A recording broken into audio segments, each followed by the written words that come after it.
Mereka protes, mereka sudah bayar tanah miliaran, Pak, di kawasan itu, gitu.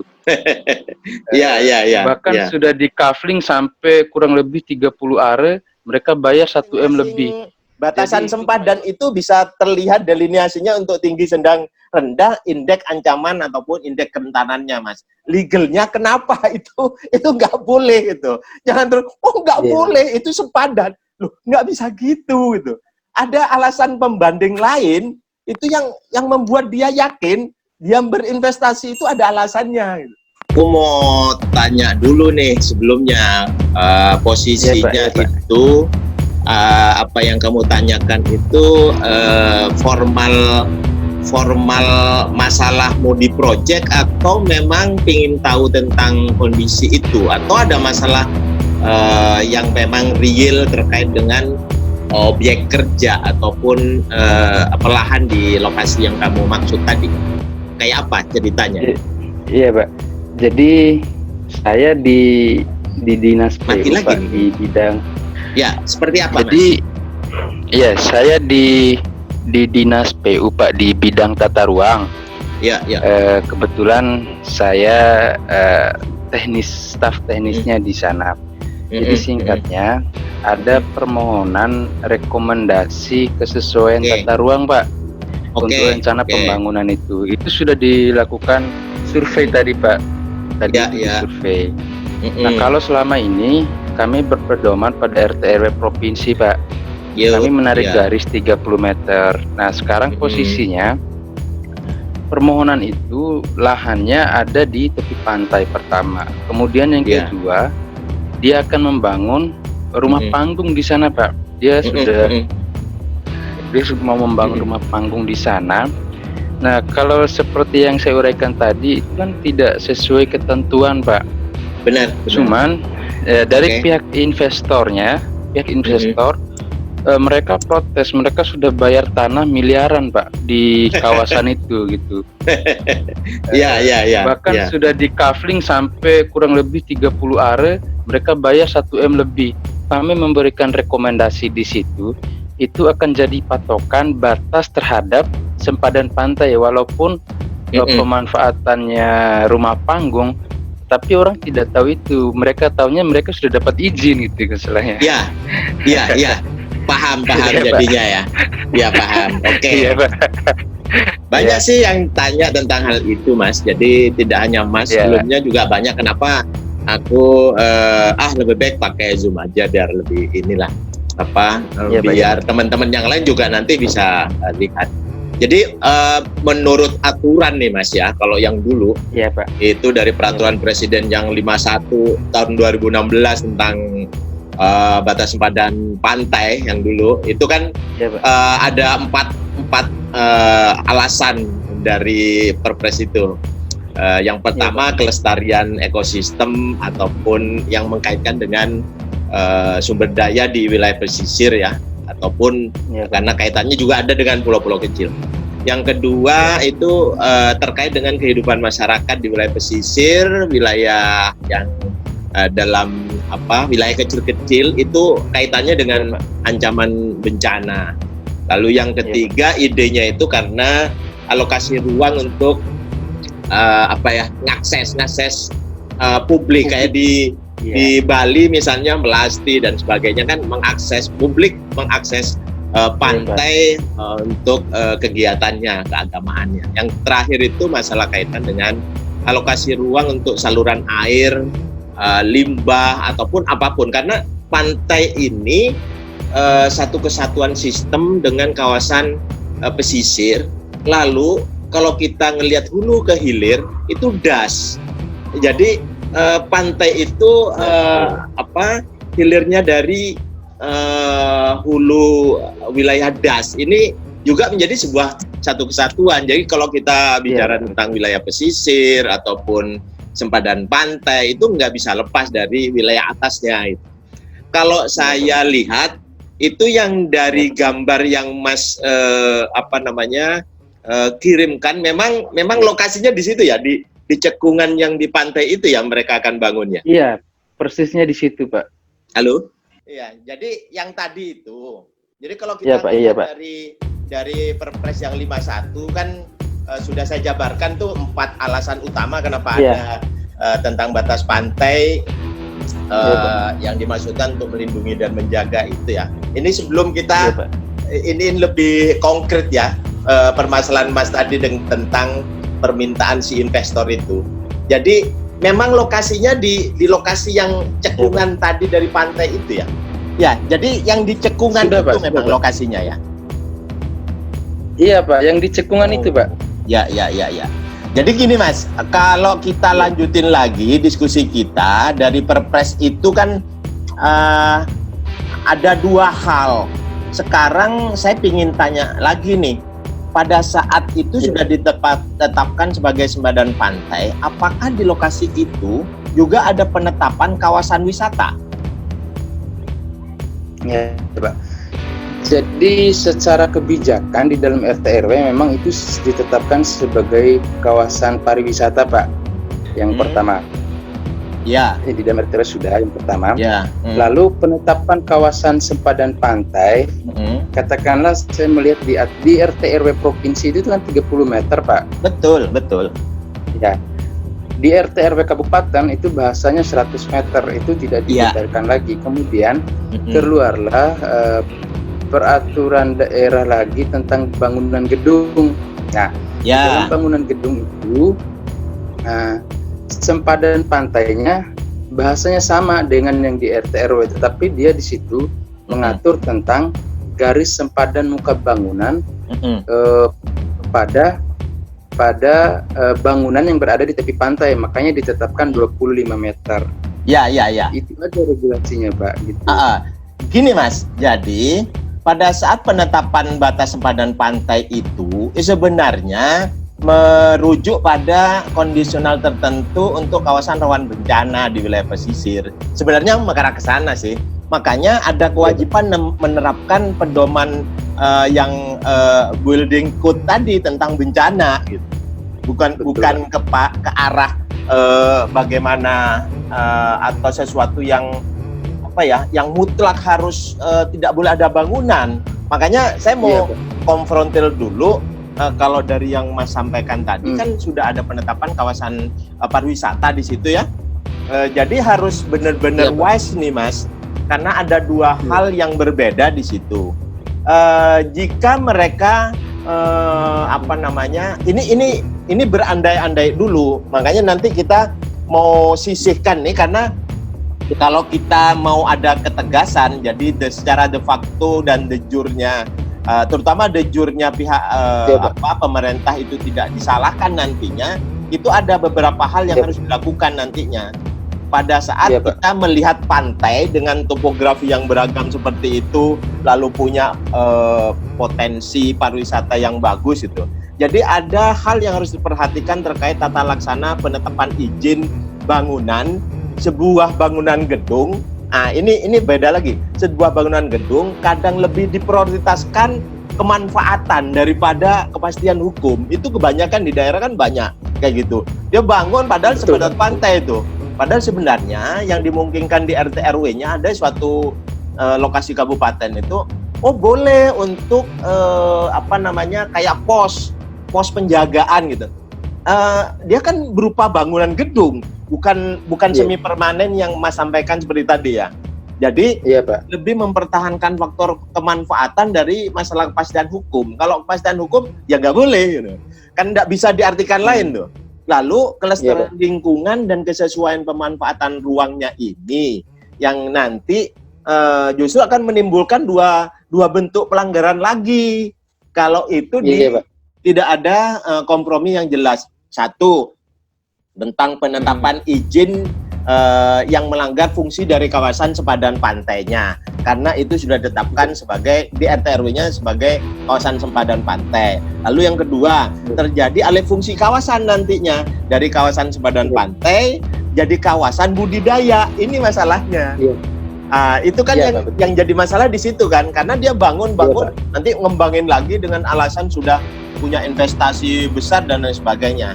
Lalu sebelum diputuskan memang ada beberapa kaitan dengan terjadinya 2 pelanggaran tersebut nanti. Itu memang gambaran sih bahwa harus ada komitmen dari pemerintah daerah untuk memberikan perlindungan hukum. Mana yang diambil? Misalnya saya contohkan begini, Mas. Itu harus dinamis. Nggak boleh kita memang saklek-saklekan ya. Karena memang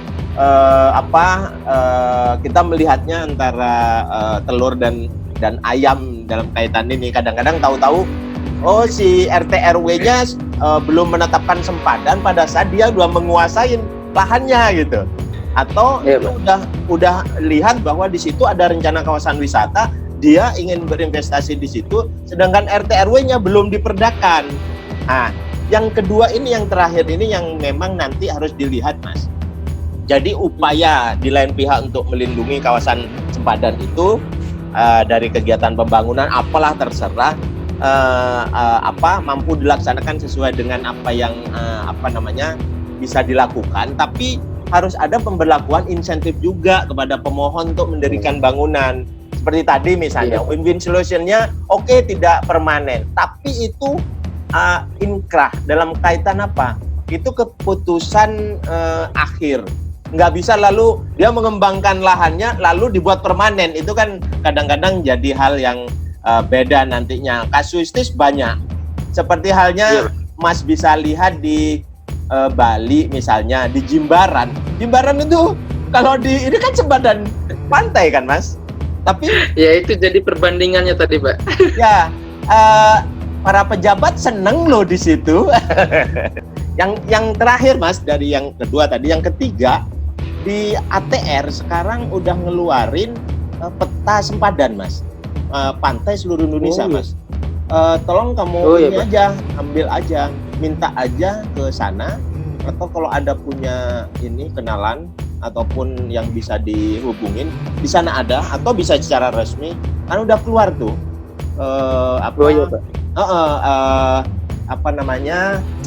peta yang berkesesuaian dengan rencana tata ruang wilayah, yaitu peta lokasi detail dari sepadan pantai. Itu harus ngikut yang itu karena seluruh Indonesia sudah terpetakan gitu. Tapi harus dipahami bahwa nanti harus ada perhitungan batas sempadan pantai yang real, Mas. Yang pertama, yang mengkaitkan dengan batas sempadan pantai itu yang dihitung berdasarkan tingkat risiko bencana, bukan hanya tinggi gelombang. Enggak, itu bukan itu. Ada tinggi gelombangnya tinggi, tapi tingkat risiko bencananya rendah, Mas. Gitu. Itu beda-beda. Yang kedua, yang harus dihitung itu tingkat risiko bencana yang ditentukan berdasarkan indeks ancaman atau indeks kerentanan terhadap bencana. Itu ada misalnya yang ada kaitan dengan gempa, tsunami, badai, erosi, abrasi, lalu yang terakhir itu apa ya? Banjir dari laut, rob, seperti hal-hal seperti itu. Ya. Lalu yang ketiga itu tingkat risiko bencana untuk jenis bencana gempa dengan tingkat risiko bencana jenis-jenis yang lebih tinggi, yaitu tsunami atau bencana badai yang ditentukan dengan peta risiko bencana. Itu yang diterbitkan oleh lembaga yang menangani urusan pemerintahan bidang penanggulangan bencana, ya BNPB, BPBD gitu. Kalau nggak ada BPBD di daerah, mintalah mungkin akses ke nasional tentang hal itu. Itu pasti ada. Jadi nanti harus ada indeks ancaman melalui pendekatan yang praktis, ada yang pendekatan analitik ataupun pendekatan numerik. Dari situlah indeks ancaman itu dikelompokkan jadi tinggi, sedang, rendah. Di masing-masing batasan sempadan itu bisa terlihat delineasinya untuk tinggi, sedang, rendah, indeks ancaman, atau dari situ bisa menjadi jur untuk memberikan kepastian kepada si investor. Lalu rapatkan dengan TKPRD di daerah, memberikan pertimbangan-pertimbangan logis. Kita juga tidak bisa serta-merta lalu bilang tidak boleh, tapi ada alasan jelas, alasan yang secara analitis, secara numerik, secara praktis juga bisa dimengerti oleh investor. Tidak hanya bilang tidak boleh gitu. Karena kalau bilang tidak boleh, nanti pelanggarannya akan semakin banyak di daerah-daerah seperti itu. Kalau nanti di PT UN kan, saya yakin pemerintah kalah, Iya, Mas. Bener loh, pemerintah kalah. Sudah ada buktinya kok. Jadi ada bukti di sebuah daerah itu kalah dengan PT UN karena di lokasi tersebut sudah ditetapkan sebagai kawasan wisata. Dan itu pengembangan kawasan wisatanya, rencananya itu di tingkatannya di atas RT RW. RTR kawasan ataupun RTR yang kawasan strategis itu loh, Mas. Halo? Iya, Pak. Nah, itu di atasnya. Iya, Pak. Iya, Pak. Iya, Pak. Ya. Begitu diklaimkan ke MA, Mas, kalah karena RT RW-nya di bawahnya si RTR kawasan itu. Yang RTR kawasan menyampaikan bahwa kawasan itu kawasan wisata. Gitu. Sama halnya dengan kita juga ada dua wilayah yang kalah permasalahannya dengan RDTR yang menterkaitkan dengan lokasi yang sawah LP2B misalnya yang ada di kota. Di tingkatan yang RTR kawasan strategis itu dikatakan bahwa itu tingkatan kota. Kota itu identik dengan bukan yang primer tapi kegiatannya sekunder gitu. Di RDTR-nya dia bunyinya LP2B masih kalah loh di MA. Gara-gara di atasnya itu bunyinya untuk ini kawasan perkotaan gitu. Kenapa nggak boleh ini? Kok masih ditetapkan sebagai kawasan LP2B? LP2B sudah pasti nggak boleh diubah kan seperti itu. Ini pembelajaran untuk yang permasalahannya Mas terkait dengan sempadan pantai ini. Jadi harus kuat Mas alasannya gitu untuk memberikan justifikasi kepada mereka. Begitu saya kira Mas. Jadi apa ya, memang kita harus benar-benar memberikan pengertian yang logis, tidak hanya atau tidak suka tuh, suka atau tidak suka, nggak seperti itu. Tapi si investor ini bisa diberikan gambaran terkait dengan legal alasan legalnya kenapa itu nggak boleh gitu. Jangan terus nggak boleh itu sepadan loh, nggak bisa gitu gitu. Ada alasan pembanding lain. Ini mudaratnya misalnya nih, kalau diizinkan tapi dengan syarat itu bisa jadi win-win solution. Jadi tidak harus bergeming dengan kata tidak boleh. Dalam tata ruang itu dinamis, hal-hal yang bersangkut masalah yang tidak boleh itu harus ada penekanan. Apakah itu memang lindungnya mutlak? Itu nggak boleh. Lindung itu bisa berubah loh Mas. Karena lindung di tata ruang dengan lindung yang di kehutanan misalnya beda pengertiannya. Iya, kawasan konservasi di hutan misalnya di Kementerian Kehutanan itu lindung mutlak Mas. Iya, Pak. Tapi di kita masih bisa itu dirubah karena di dalamnya masih ada kawasan yang bisa didayagunakan, misalnya kawasannya berada di tanah adat misalnya. Bisa. Ngapain nggak bisa? Atau ini mau dilewatin SUTT misalnya, SUTET atau mau bangun waduk. Kenapa nggak boleh? Boleh kan, masih ada ininya. Jadi kalau nggak benar-benar lindungnya sangat mutlak kaitan dengan floating itu, kawasan perlindungan mutlak itu masih bisa dirubah dengan attention yang memang menguatkan Mas. Kalau sempadan pantai misalnya harus dilihat tuh batasan sempadan pantainya seperti apa. Apalagi harus dilihat dulu itu bertampalan dengan sempadan jurang enggak. Batas dari sempadan pantai dan jurangnya harus juga ditentukan. Kalau dilihat dari yang Mas kirimkan petanya sih nggak terlalu ke sempadan jurang ya, tapi sempadan pantainya. Enggak, sempadan pantai Pak, betul. Saya kira kayak gitu yang bisa saya sampaikan Mas Hendrik. Iya Pak.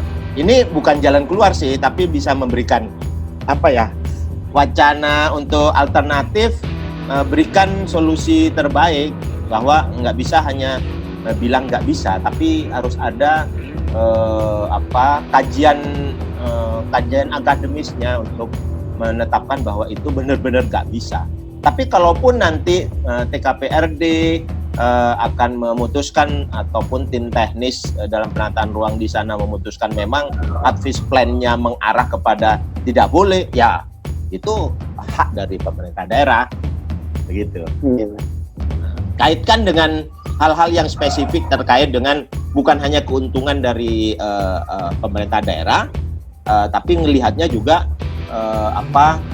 de facto-nya itu klop, Mas Hendrik, nggak bisa hanya diputusin sepihak. Ada yang perlu ditanyain? Sampai sejauh ini sebenarnya masih banyak nih Pak dilematis tata ruang di daerah ini. Ya pasti. Tapi kaitannya dengan proses perizinan sih Pak, kaitannya dengan proses perizinan. Ya. Kita ambil contoh misalnya di perizinan, karena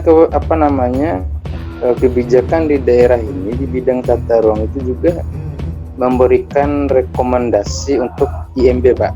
Ya. IMB. Ya. Tetapi dalam proses implementasinya masyarakat ini mengajukan IMB setelah bangunan itu ada. Ya. Satu.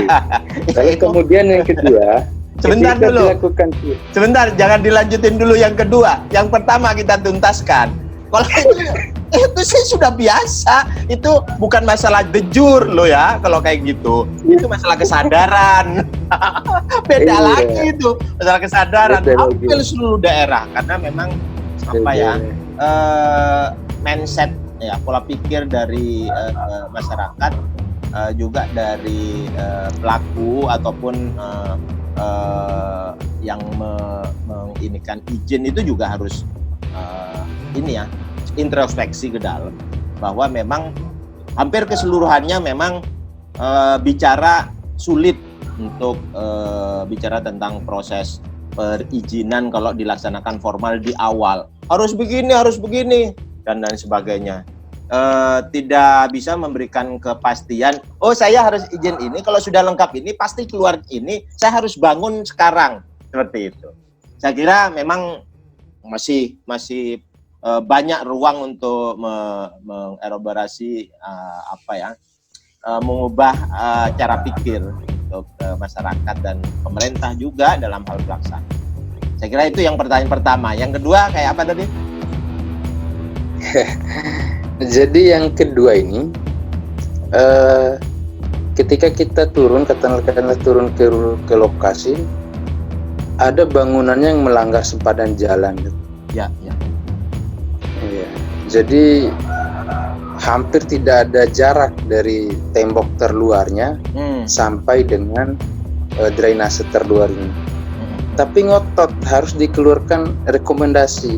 Bank sudah menunggu untuk dicairkan gitu, karena itu salah satu persyaratannya.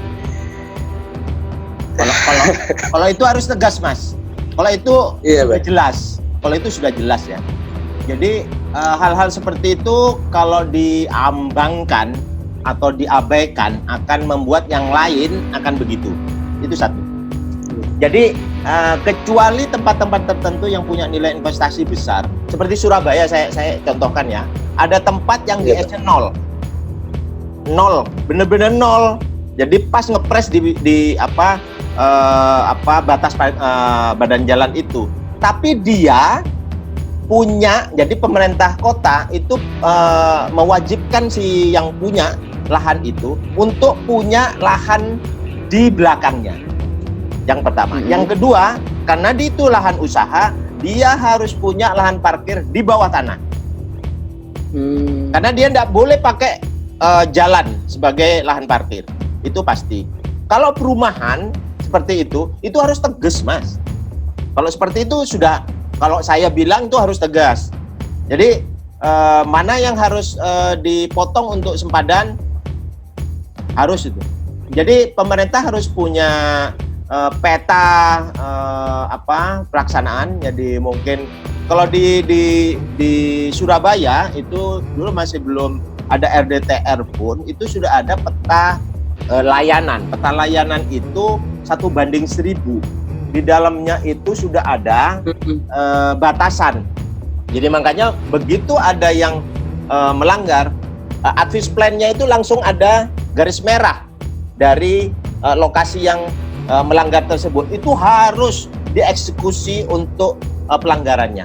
Jadi nggak bisa lalu dikonfrontir untuk ini harus diokekan. Jangan. Itu akan membuat yang lain akan seperti itu permintaannya. Sekali Mas memberikan ruang untuk hal-hal seperti itu akan terjadi juga di tempat lain. Gitu. Itu beda, kasusnya beda kalau seperti itu. Ya Pak, jadi kami pernah konsultasi dengan Sumbawa, gitu. Karena mereka menyatakan bahwa kebutuhan IMB sekarang ini adalah desakan sebenarnya Pak. Apa-apa yang berkaitan dengan baik itu perizinan perusahaan dan lain-lain maupun pinjaman bank sekarang prosesnya harus IMB. Nah, yang menjadi win-win solutionnya mereka membuat surat pernyataan di notaris, Pak. Ya, tentang yang apanya pernyataannya? Surat pernyataan di notaris bahwa tanah yang atau bangunan yang masuk dalam sempadan ini ketika ada keperluan untuk pengembangan jalan, ya, itu mereka tidak menuntut ganti rugi. Oh, gitu. Banyak di daerah yang seperti itu, Pak. Banyak. Mereka surat tuntutannya, surat perjanjiannya seperti itu. Itu. Gini Mas, itu kan sepihak, gitu, ya kan? Itu kan sepihak tuh. Iya, bentar. Jadi kalau dilihat dari apa yang disampaikan Mas, itu hanya sepihak dari pemilik lahan. Pemerintah daerah nggak bisa seperti itu tata cara untuk layanannya, karena punya cara sendiri kan. Itu kan cara mereka untuk meyakinkan bahwa oke lah nanti kalau kena roh jalan misalnya, saya akan memberikan lahan saya untuk diambil, kan begitu Mas ya? Iya Pak, iya Pak, betul. Nggak bisa begitu, secara de jure nggak bisa dengan cara-cara seperti itu. Jadi boleh-boleh saja, itu masalah kebijakan, lain masalah. Jadi masalah kebijakan pemerintah daerah, kalaupun itu menjadi sebuah confuse atau jalan keluarnya nanti melakukan hal-hal seperti itu dengan confuse yang ada, ya enggak masalah. Itu kan ketetapan dari pemerintah daerah. Tapi secara aturan tata ruang itu nggak dibolehkan memang. Nggak ada istilahnya itu, ya udah kayak janjian kita gitu. Kan nggak gitu. Saya punya lahan nih, gimana ya? Saya bangun dulu ya. Kamu kan ini orang pemerintah daerah, kan yang ngurusin tata ruang tuh. Ini lokasinya untuk kawasan perumahan. Saya akan bangun untuk ini pom bensin misalnya. Kamu keluarin aja ininya. Saya kasih surat ini ya ke notaris bahwa pernyataannya kalau nanti sewaktu-waktu akan diambil kembali untuk plotting sebagai harus kembali ke perumahan, kami bersedia. Masa bisa kayak gitu? Iya kan? Masa kayak gitu? Nggak bisa lah. Itu aturannya siapa yang buat? Biasalah masyarakat kan pinginnya mudah. Nggak masalah. Mas akan dapat hal-hal yang lebih lucu lagi nanti tentang permasalahan tata ruangnya. Biasa, jadi pertimbangan aja. Tapi tetap ini ya, jangan langsungan ada permasalahan langsung ditanggapin gitu. Jadi alangkah lebih baik kalau saya punya ini saran itu jangan kerja sendiri, ada semacam kelompok ya di ini, meskipun TKPRD di sana ada enggak? Masih ada ya? Ada Pak. Nah, tapi yang memutuskan itu Pokjanya, ya, pengendalian nggak apa-apa. Pokja pengendalian, namanya Pokja itu ada tim kan? Nah, nggak apa-apa. Dibicarakan di situ.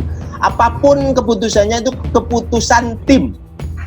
Keputusan Pokja itu menjadi prasyarat untuk disampaikan kepada pemerintah daerah untuk menjadi keputusan, kan begitu. Biarlah mereka yang memutuskan. Nggak salah kalau gitu. Betul. Kalau Iya, Pak. kalau yang menetapkan cuma satu orang, misalnya Mas Hendrik sendiri yang memutuskan kayak gitu, wah nanti belum ada ini manro buka yang ditanyain itu masalah itu, Mas.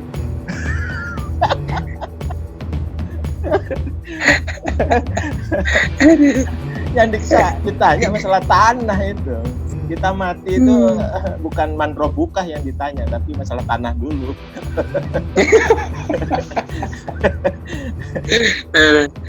Itu. Oke. Apalagi yang ini, Mas. Jadi kalau kembali ke masalah tadi yang sempadan pantai, Mas ya.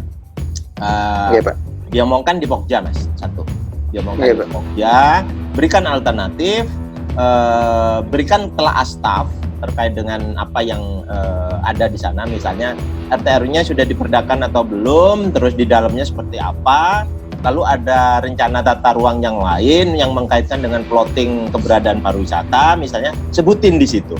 Jadi ada permasalahan real, ada fakta yang ada, buat telahan staf, ada analisa yang dibuat tadi yang mengkaitkan dengan kisi-kisinya secara analitik, baru nanti keluarnya dan kasih konklusi, kasih jalan keluar. Nah, itu akan lebih baik kalau dikerjakan tim dan itu dipasrahkan di tim untuk didiskusikan bersama, akan lebih baik. Karena pemerintah daerah dalam Pokja tidak hanya semena-mena mengatakan tidak kepada investor, tapi ada kajiannya, gitu. Akan lebih baik. Iya. Ada telah staf lah ke arah situ.